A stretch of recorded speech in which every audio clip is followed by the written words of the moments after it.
واحدة من أفضل الطرق للتغلب على المحقر هي المواجهة.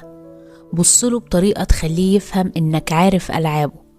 اطلب منه يكرر كلامه قدام الناس، هتلاقيه بيتراجع. رد بصراحة وقول أنا مش مرتاح للطريقة اللي بتتكلم بيها معايا. لو فضل يتعامل بنفس الأسلوب يبقى تقطع علاقتك بيه أحسن. طيب لو كان المحقر ده بابا أو ماما أو إخواتي، وقتها بيكون التعامل في أضيق الحدود، بدون قطع رحم، وفي نفس الوقت بدون قلب مفتوح وحكي في تفاصيل ودخول في أدق الأمور في الحياة، لأنه أي وكل حاجة هتتقال هتتاخد ضدك وهيتم تحقيرك باستخدامها، فخد بالك وخدي بالك.